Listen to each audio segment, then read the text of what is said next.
Hoje é uma noite muito especial hoje. Eu penso que hoje é uma noite que Deus responde a oração de uma igreja e responde o coração de Deus também. As Escrituras dizem que o Senhor ele quer dar pastores para o seu povo. Ele quer dar homens que sejam comprometidos com a sua palavra, homens que sejam vocacionados para cumprir o seu propósito. Esse tempo que a Igreja Batista nas Taipas esteve em busca de um pastor para conduzi-los durante um período de forma integral, de forma intensa, esse tempo ele teve um tamanho, uma quantidade, pastor Elton, porque esse homem precisava ser forjado. Deus forja homens para os seus propósitos, é assim que acontece. Homens de Deus, eles são construídos por Deus, eles são forjados por Deus, eles são preparados por Deus para cumprir os seus objetivos. Então, Deus, nosso Senhor precisou de um tempo para forjar o pastor que seria o abençoador da vida de vocês nesse lugar. E chegou o tempo disso, e chegou o dia, e hoje é o dia. Essa é a hora desse momento se iniciar na história da vida da Igreja Batista aqui nas Taipas. Pastor Elton, é assim que Deus funciona, né? Nos conhecemos, conversamos, e o pastor Alexandre, ele tinha que ser enviado. Ele é um homem maduro, é um homem experimentado no ministério, é um homem aprovado na vida familiar. São qualidades que um pastor precisa ter. Se o pastor não tiver o êxito na sua casa, na sua vida conjugal, com seus filhos, não vai ser fora que ele vai conseguir algum êxito. Então, um homem aprovado na sua vida comum e preparado na sua vida ministerial, mas já sabíamos e falávamos disso com frequência. Alexandre, você tem que ir embora. É muito ruim você olhar para um obreiro de uma igreja local, um obreiro que é coluna numa igreja local, que tem a sua relevância numa igreja local, e você dizer para ele, você tem que ir embora. Porque é assim que funciona. Os melhores, eles vão. Os melhores não podem ficar na igreja local. Não sei se você já parou para pensar a respeito disso.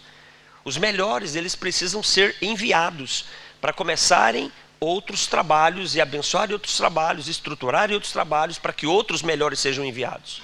E chegou o tempo de Alexandre então sair do Brasil. É um filho querido, é um irmão amado, e eu tenho certeza que vai ser uma grande bênção para essa igreja. Eu não tenho a menor sombra de dúvida disso.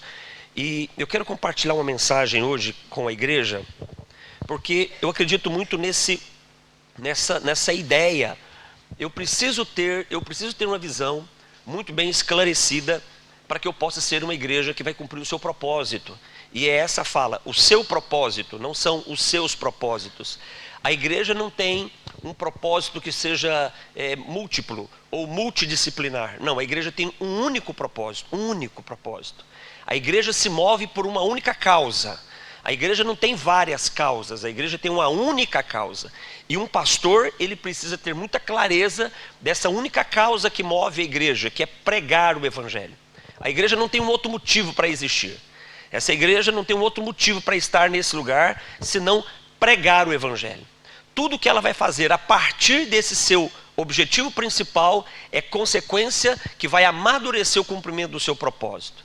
Então a igreja não tem outra vocação, e as Escrituras nos ensinam a respeito disso. Mateus 28, 19 e 20 fala sobre isso. Lucas 24, 47 também nos fala sobre isso. Marcos 16, 15, Atos 1, 8. Essa é a razão de uma igreja existir, pregar o evangelho. E um pastor local, e um líder de uma igreja local, e pessoas que estão envolvidas com a igreja local, e eu quero aqui fazer um parêntese, pastor Elton, é inconcebível um nascido de novo não estar envolvido com a pregação do evangelho. Infelizmente, a realidade da igreja moderna, principalmente, vou falar da realidade que conhecemos de uma forma mais profunda, que é a igreja brasileira, é muito comum pessoas que eles fazem parte de uma igreja, mas no seguinte sentido, eles frequentam a igreja. Eles não entenderam que eles pertencem à igreja. E por pertencer à igreja, eles precisam estar comprometidos com a missão da igreja. É inconcebível um homem e uma mulher que teve uma experiência com Cristo, e por causa dessa experiência com Cristo e com a sua palavra nasceram de novo, esse homem e essa mulher não estarem engajados, entranhados, envolvidos na pregação do evangelho. E é de responsabilidade de um pastor local e da sua liderança despertar esse entendimento na comunidade local. Porque a força da igreja está naquilo que ela faz junto, não naquilo que ela faz em separado, não naquilo que ela faz num pequeno grupo, não, mas a força da igreja é em estar junto. Essa é a dinâmica da igreja de Atos. A igreja, o texto básico que nós vamos usar hoje é Atos 2:42. A dinâmica da igreja apostólica era essa, sempre juntos, sempre juntos. Essa é a ideia de Deus para a igreja, juntos cumprindo o seu propósito, juntos cumprindo a sua missão, juntos sendo fiéis ao seu comissionamento de levar o evangelho a cada povo, tribo, língua e nação dessa terra. Essa é a missão da igreja, esse é o único propósito da igreja. E nós não podemos nos mover em torno senão somente disso. Só que essa ideia de envolvimento é absoluto da igreja, porque é assim que deveria ser, mas na prática percebemos que não acontece, mas deveria ser, desse envolvimento completo, às vezes ela sofre, ela toma alguns prejuízos. E por que esses prejuízos acontecem? Talvez porque nós não estejamos entendendo ainda que a obra que é de Deus, ela não é nossa. Isso talvez seja um ponto muito importante de deixarmos claro para o pastor Alexandre, embora ele já saiba disso. Essa obra não é dele. Essa obra tem um dono, essa obra tem um Senhor. E essa obra deve ser feita, e esse trabalho deve ser feito na direção daquele que é o dono da obra. O pastor Alexandre, ele é o mordomo, ele está aqui para servir a igreja local, a comunidade, a Vila das Taipas, mas debaixo de um comissionamento do Senhor, para que esse evangelho produza resultados e conduza um povo à eternidade. Então eu preciso saber que essa obra não é minha. E sabendo que essa obra não é minha, então eu preciso entender que ela não pode ser feita na força do meu braço e nem do meu entendimento, mas ela pode ser feita no esforço da minha disposição. Eu tenho que me dispor para fazer o que Ele quer que seja feito, não o que eu quero que seja feito. Algumas pessoas, elas têm falhado nessa caminhada, elas têm começado muito bem, mas começar bem é bom, permanecer é bom, mas terminar é fundamental. Eu preciso terminar aquilo que eu começo. E uma igreja relevante, uma igreja que se destaca, que cumpre o seu propósito, é uma igreja que completa o que lhe foi proposto. E essa completude do que foi proposto para a igreja é algo extremamente desafiador, porque ela exige um preço, ela tem um custo. E às vezes nós não pensamos assim. Não é um custo de salvação, não. O custo de salvação, o custo de remissão, o custo de justificação, esse jamais podemos pagar. Por isso que Ele já veio e pagou esse preço. Mas um preço de comportamento, um preço de entendimento. O evangelho chegou até nós hoje porque alguns homens e algumas mulheres também, eles ousaram pagar um preço que fosse além do comum. Eles ousaram se comportar de uma forma mais comprometida com esse evangelho. Eu tenho dito muito que talvez uma das coisas mais prejudiciais para a igreja moderna hoje seja a ajuda. Existem muitas pessoas que estão prontas para ajudar a igreja, pastor Elton, elas estão prontas. E a ajuda, a partir de um determinado momento, ela é extremamente nociva para a igreja. E por quê, Clodoaldo? Porque quem ajuda faz o que quer, quando quer e do jeito que quer. E a igreja não pode ser tratada assim. A igreja, ela se move com homens e mulheres comprometidos com os seus objetivos. Então o pastor Alexandre não está vindo para ajudar a Igreja Batista nas Taipas. Ele está vindo para cumprir o que Jesus quer que ele faça nessa igreja, integralmente comprometido com essa igreja e com a palavra do Senhor, não para a cultura da ajuda.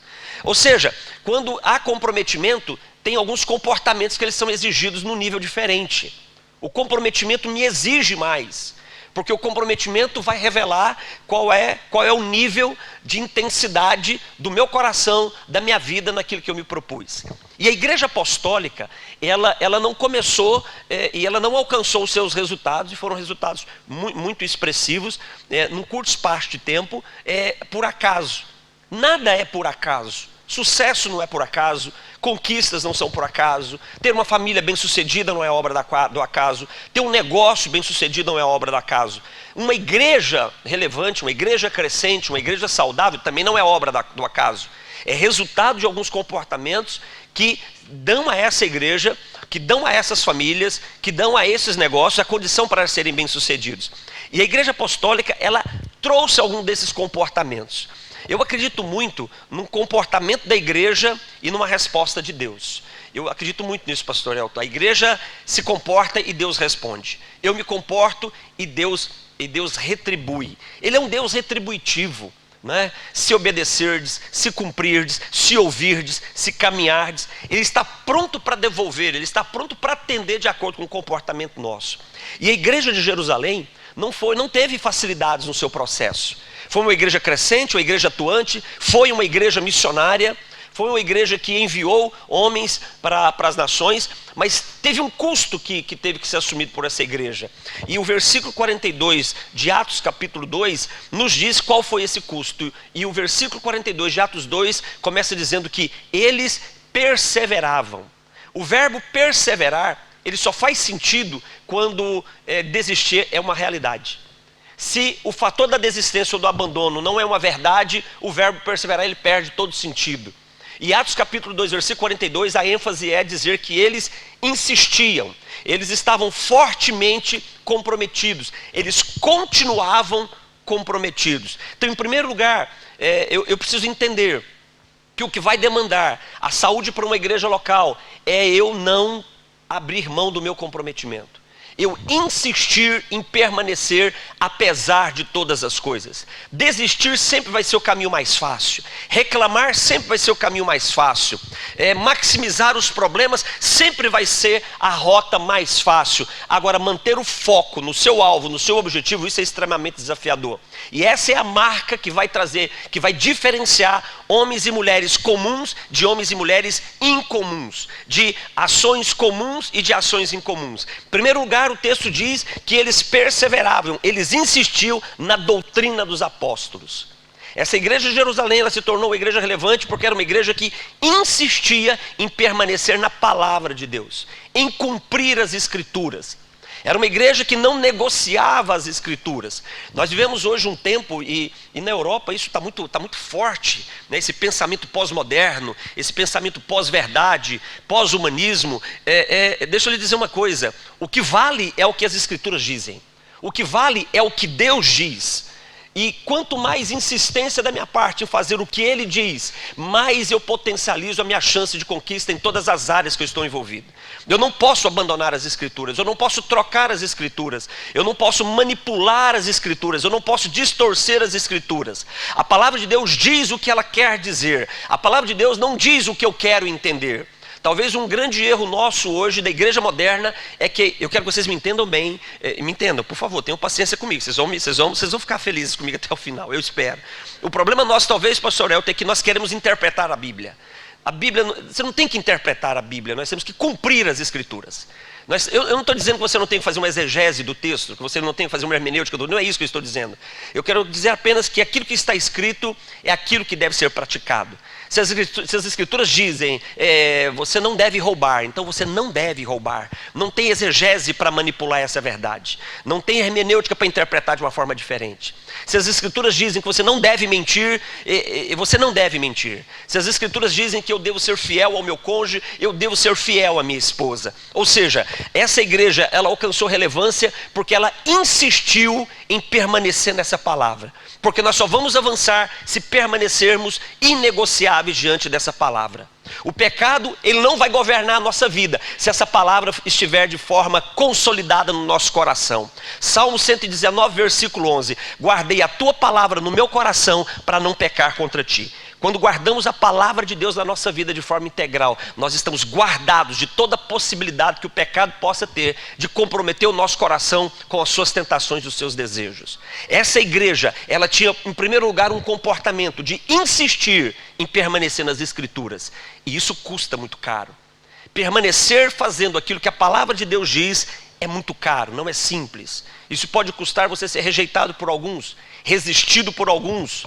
Podem até tirar brincar com a sua cara, mas essa palavra é ela que nos conduz à vida eterna, é ela que nos dá destino. Salmo 119, versículo 105, essa palavra, ela é luz para o meu caminho e ela é lâmpada para os nossos pés, é ela que nos dá destino. Se negociarmos essa palavra, nós vamos ter problemas. Igreja Batista nas Taipas, ela vai avançar se essa palavra ela for trazida todos os dias para cada decisão que for tomada nesse lugar. A minha família será bem sucedida, os meus negócios serão bem sucedidos se eu não me apartar dessa palavra. O Senhor dá uma palavra para Josué, um moço que não tinha nenhuma experiência com a missão que era dada a ele. O negócio de Josué era guerra, o negócio de Josué era espada, era cortar a cabeça das pessoas. E agora ele tem que conduzir um povo. A palavra de Deus para Josué no capítulo 1, versículos 8 e 9 é: Josué, eu quero que você tenha sucesso em tudo que você fizer, mas para isso você não pode se apartar do livro dessa lei. Medita nele de dia e de noite, de dia e de noite, porque esse livro nos dá destino. Uma igreja relevante, um pastor que está comprometido com o seu chamado em relação a uma igreja local, ele tem que insistir por aquilo que as escrituras dizem. E isso é extremamente desafiador, porque às vezes, pastor, eu não quero lhe chatear, às vezes eu quero lhe agradar, só que para lhe agradar eu vou desagradar o meu Senhor, eu vou desagradar o meu Pai, e eu prefiro agradar o meu Pai e desagradar o Senhor. Porque se eu agrado o meu Pai, eu ganho o coração do meu Pai e ganho o teu coração. Mas se eu agrado o Senhor e desagrado o meu Pai, eu perco o coração do meu Pai e eu perco o teu coração. Um pastor precisa insistir nas Escrituras. A palavra de Deus tem que ser a sua direção. Uma segunda característica dessa igreja, que fez com que ela se comportasse como uma igreja relevante na sua geração, que além dela insistir na doutrina dos apóstolos, no valor das Escrituras, ela também era uma igreja que insistia na comunhão. Koinonia, estar juntos. Eu não sei aqui em Portugal não tem isso não, mas lá no Brasil é muito difícil estarmos juntos. Lá no Brasil existe uma igreja que ela tem muita dificuldade para se conectar. Uma igreja que tem muita facilidade para falar mal uns dos outros. Eu sei que aqui em Portugal isso não acontece, né? Uma igreja que aqui não, mas lá, ore por nós lá no Brasil, porque as coisas lá não estão fáceis, não, está muito difícil. Sabe, brigam muito, discutem muito, se desentendem muito. Sabe, muitos problemas de relacionamento. Aqui em Portugal não tem isso não, mas lá no Brasil, vocês acreditam, pastor, você acredita que as pessoas saem da igreja por causa das outras pessoas? Lá no Brasil acontece isso. De repente ela cria um problema na igreja local, alguém não atendeu ela como ela gostaria, ou alguém não tratou ela como ela gostaria, ela muda de igreja, ela vai embora, ela se afasta da igreja. E por quê? Porque ela não foi bem atendida nos seus relacionamentos. Relacionamento é uma insistência, nós temos que insistir nos nossos relacionamentos. Nós somos diferentes, completamente diferentes, mas as nossas diferenças, elas não podem quebrar princípios. As nossas diferenças precisam ser tratadas entre nós com maturidade. Nós precisamos resolver os nossos problemas de relacionamento.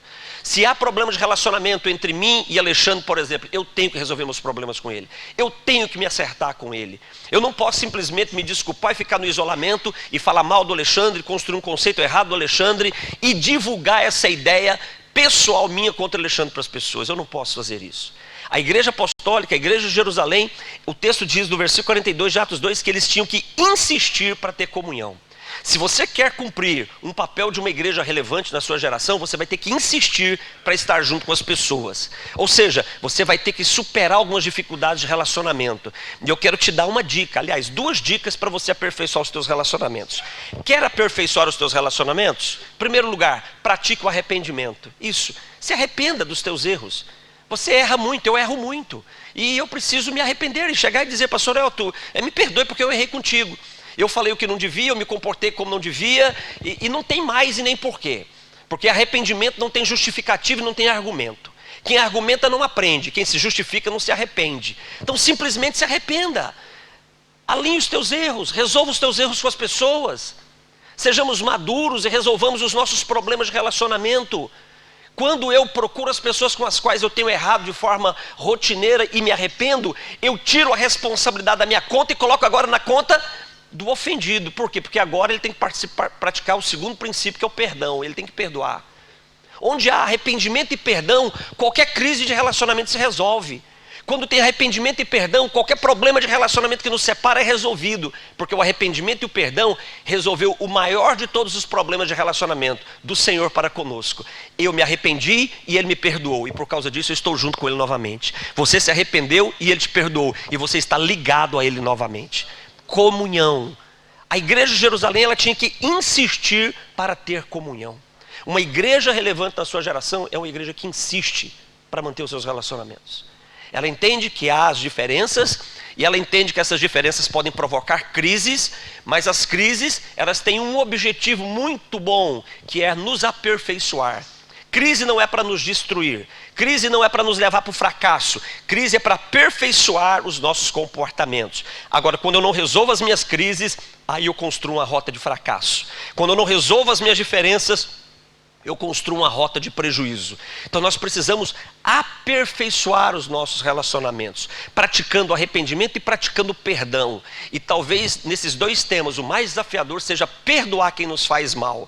Mas se você quer aprender sobre perdão, invista um pouquinho de tempo estudando e lendo a carta que Paulo escreve para Filemon. Ali Paulo nos ensina qual é o padrão de perdão de Deus para a nossa vida.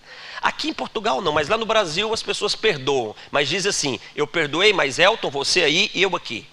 Lá no Brasil as pessoas perdoam. Eu perdoei, mas não quero te ver e não quero relacionamento. Não, o padrão de perdão de Deus é diferente.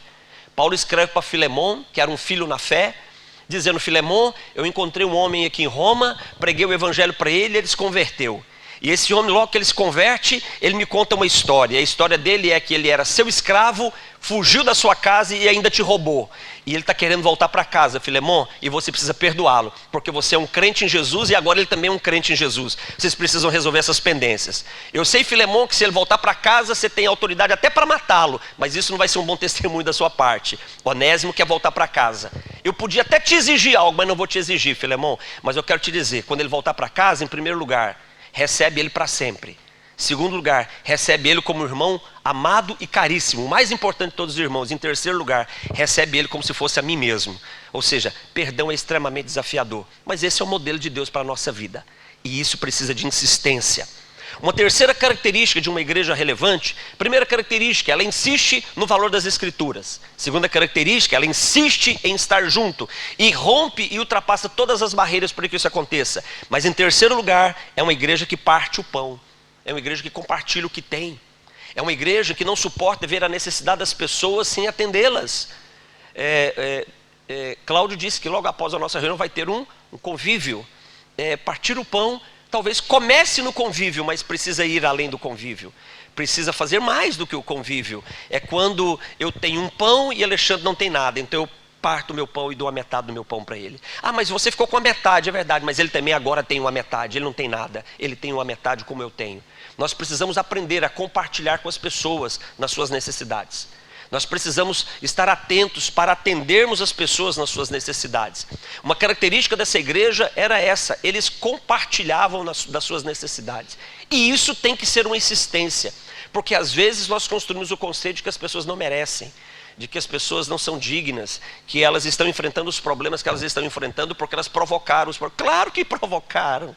Claro, quem tem problemas é porque provocaram problemas. Quem tem problemas é porque fez uma gestão errada, seja em que área foi da sua vida. E o meu dever é ajudá-las, porque aquele que pode fazer o bem e não faz, ele peca. E eu não posso pecar, eu tenho que ajudar as pessoas, eu tenho que compartilhar com as pessoas. Claro que com prudência, com planejamento, com organização, mas eu tenho que participar das necessidades das pessoas. Uma igreja relevante, ela não avança, ela não cresce, ela não participar da necessidade das pessoas. Sabe, é muito comum lá no Brasil, nós estarmos num culto dominical, porque a tradição muito forte é o culto dominical à noite, e de repente você tem uma pessoa do seu lado muito bem vestida, adorando a Deus, orando fervorosamente a Deus, e ela vai embora para casa, ela não vai ter comida para dar para os seus filhos. Isso é comum de acontecer no Brasil, e eu podia ajudá-la, mas às vezes eu não ajudo. Pessoas que fazem parte da igreja local, que são bons dizimistas, são ofertantes fiéis, mas por conta de um problema financeiro que fugiu do seu controle, talvez ele esteja com a energia dele. Lá no Brasil isso é muito comum, as pessoas atrasarem a sua conta de energia e na segunda-feira irem lá e cortar a sua energia elétrica, e eu podia ajudá-lo nesse problema. Mas às vezes nós escolhemos nos ausentarmos, não termos comunhão, e por não conhecermos as escrituras, não compartilhamos a necessidade das pessoas. A igreja apostólica, ela foi uma igreja que chegou com a sua influência onde chegou, ou seja, até mim e você, porque eles entenderam que eles precisavam partir o pão. e você tem pão para partir. Não importa a quantidade. Talvez você diga, pastor, mas eu não tenho tanto. Não é quantidade, é disposição de partir o pão. Havia um garoto que ele tinha 5 pães e 2 peixes. Era tudo que ele tinha. E a multidão era de milhares. Mas quando ele decide partir o pão e os peixes, toda a multidão é alimentada. Esse é o valor da nossa fé. É quando nós nos dispomos a compartilhar com as pessoas.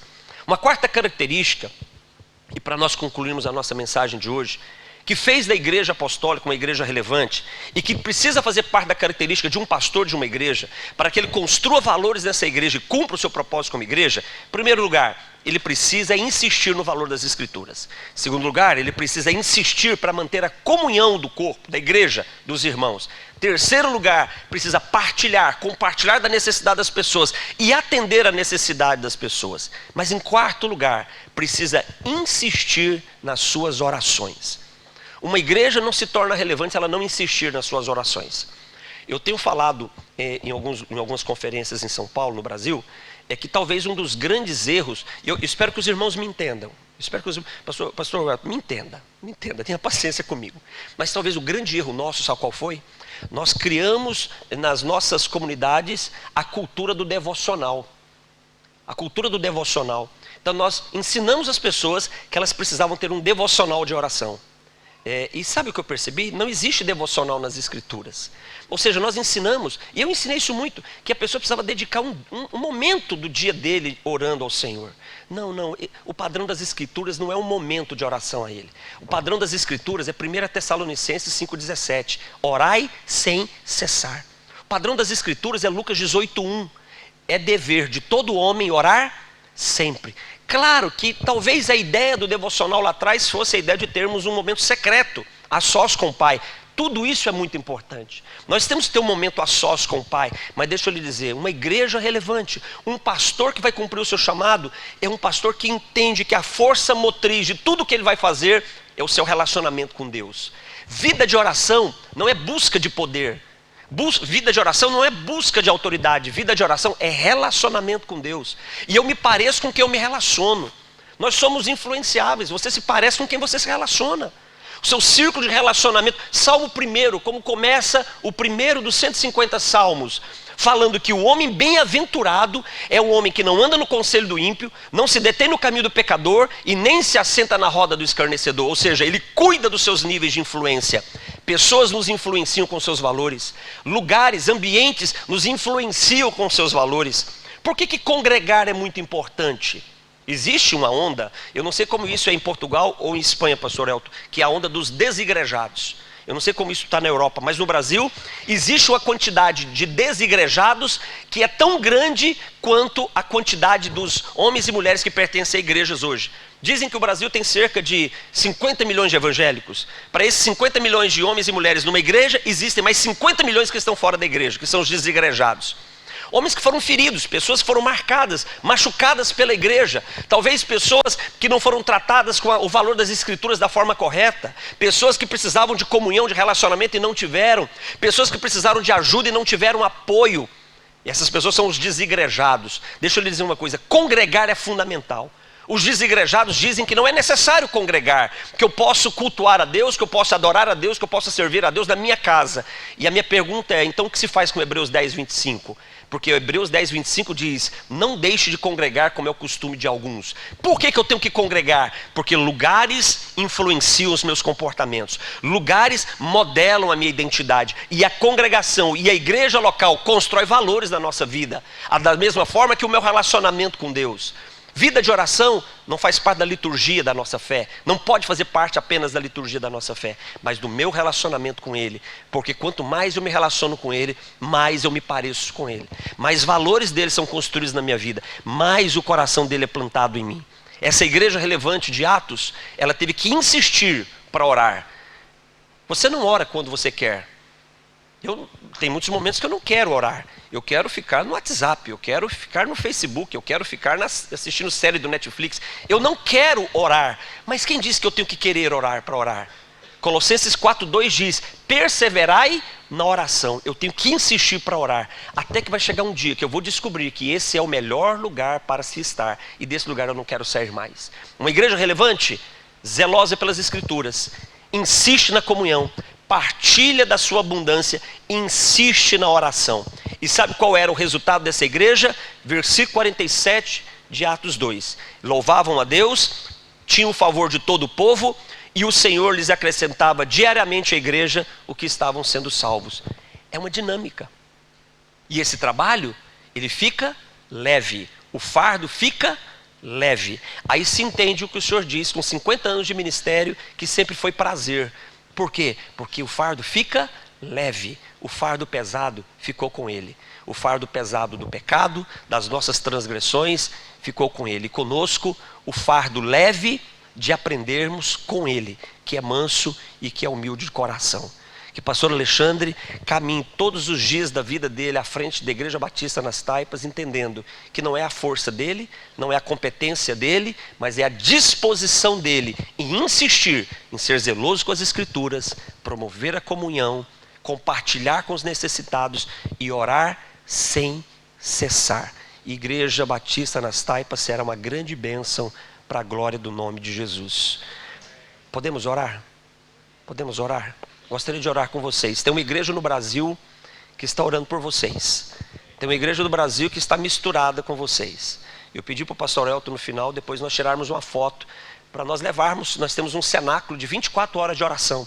Então fique tranquilo, vai ter oração sobre vocês agora 24 horas por dia, todos os dias. Sempre vai ter uma igreja orando por você lá, vai ter alguém orando por você lá. E uma igreja que quer conhecê-los, porque agora nos misturamos, né? Agora nos misturamos. Igreja Betel, lá em Nova Poá, se misturou com Igreja Batista nas Taipas. Isso é ser corpo. Isso é ser corpo. Só comentar algo, pastor, que eu acho que é importante. Um pastor, eu comentava do envio do Alexandre, e ele falou assim, mas Clodoaldo, como é que vai ser lá? Eu falei, mas como assim? Eu entendi o que ele estava querendo saber. Não, porque você está mandando o Alexandre, um dos seus principais obreiros lá para essa igreja lá no Portugal. Como é que vai ser a questão do... Eu falei, você está querendo saber nome de igreja? E disse, querido, você não entendeu nada. Tudo isso perde para aquilo que é maior, estarmos juntos. Nós somos um só corpo. E isso é muito bom. E Jesus está nos ensinando algumas coisas. Que somos um só corpo. Brasil, Portugal, Igreja Betel, Igreja Batista nas Taipas. Nós somos um só corpo para a glória do nome de Jesus. Vamos orar, vamos nos colocar de pés. Vamos orar ao Senhor. Pai, nessa noite, no nome de Jesus, eu quero lhe agradecer pela oportunidade que o Senhor tem nos dado de caminharmos juntos. Foi o Senhor quem provocou tudo isso, Senhor. Isso não é algo da nossa mente, nem do nosso coração. Nós nunca poderíamos desejar algo dessa forma. Nós não poderíamos desejar algo nessa grandeza. Nós não temos condições de termos desejos tão nobres como estes. Mas eu quero lhe agradecer, porque o Senhor plantou esse desejo do teu coração no nosso coração. O Senhor usou a nossa vida, o Senhor usou a vida do pastor Elton, o Senhor usou a nossa vida, usou a vida do pastor Alexandre, o Senhor usou a vida dos líderes da igreja local. O Senhor usou a vida desses irmãos nesse lugar. Pai Santo, nós somos recebidos aqui hoje com tanto carinho, com tanto amor, Senhor. E isso não é algo nosso, isso é do céu para a nossa vida e manifestarmos uns aos outros. E eu quero lhe agradecer, Senhor, e eu quero lhe pedir, no nome de Jesus, o teu Filho amado, que o teu nome seja manifesto a partir dessa igreja, para o mundo lá fora que não te conhece, Senhor. Que a partir dessa igreja, Senhor, homens, mulheres, jovens e crianças venham conhecer o poder do teu amor. Que não seja o poder da oratória, mas seja, Senhor, a manifestação do testemunho de homens e mulheres apaixonados e comprometidos com o Senhor, a ganhar esse povo para o louvor da tua glória, Senhor. Assim nós oramos em nome de Jesus e para a glória de Jesus. Amém, amém e amém.